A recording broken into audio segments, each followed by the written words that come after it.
BCB নির্বাচনের লক্ষ্যে ঢাকা বিভাগীয় ক্রীড়া সংস্থার কাউন্সিলর হয়েছেন আমিনুল ইসলাম বুলবুল। এর মাধ্যমে নির্বাচনের আনুষ্ঠানিক প্রক্রিয়া শুরু করলেন বিসিবির সভাপতি। বললেন নির্বাচনের সরকারের হস্তক্ষেপ চান না তিনি, গুরুত্ব দিলেন সুষ্ঠু ও শান্তিপূর্ণ নির্বাচন আয়োজনের উপর। নির্বাচন ঘিরে তামিমের সাথে দ্বন্দ্বে জড়ানোর গুঞ্জনও উড়িয়ে দেন তিনি।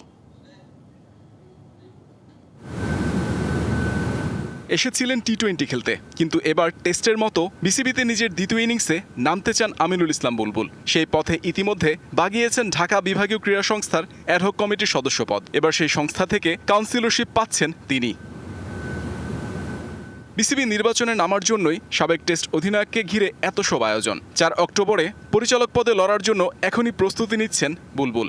বললেন স্বল্প মেয়াদের কার্যকালে বেশ কিছু পরিকল্পনা সাজিয়েছেন, সেগুলো বাস্তবায়ন করতেই লড়ছেন নির্বাচনে। আমি যদিও পুরানো ঢাকার ছেলে এবং ইনডাইরেক্টলি একটা দায়িত্ব চলে আসলো, সো অফকোর্স কাউন্সিলের একটা জায়গা, দায়িত্ব আরেকটা জায়গা, তারপরে ক্রিকেট বোর্ড।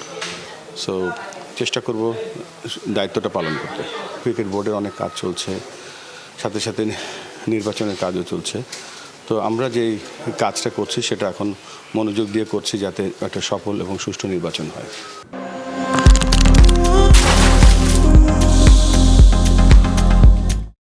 বিসিবি নির্বাচনে সভাপতি পদের জন্য ভিন্ন দুই প্যানেলের সমর্থনে মুখোমুখি বুলবুল তামিম। গুঞ্জন আছে আমিনুল ইসলামকে সাহস দিচ্ছে সরকার পক্ষ। তামিম পাচ্ছেন বিএনপির সমর্থন, যদিও এমন প্রসঙ্গ ভিত্তিহীন দাবি বর্তমান সভাপতির। ক্রীড়া মন্ত্রণালয়ের উচ্চ পর্যায়ের ইচ্ছাতেই বুলবুলের বিভাগীয় ক্রীড়া সংস্থার কাউন্সিলরশিপ পাওয়া এখন ওপেন সিক্রেট। আমি কোনো গ্রুপ দেখতে পাচ্ছি না, যারা ইলেকশনে আসবে সবাই একসাথে ইলেকশন করবে, উৎসব হবে একটা। আমি ব্যাপারটার মধ্যে দেখছি আর কি। বিসিবি নির্বাচনের সময় যত এগিয়ে আসছে, সংশয়, প্রশ্ন আর বিতর্কের মেঘও ঘনীভূত হচ্ছে। অপ্রীতিকর ঘটনা ঘটার শঙ্কাও বাড়ছে ক্রমশ। ক্রিকেট বোর্ডে নির্বাচন যেন সুষ্ঠু ও শান্তিপূর্ণ হয়, এমনটাই প্রত্যাশা বর্তমান সভাপতির। হ্যাঁ, অবশ্যই এগুলো চিন্তার ব্যাপার।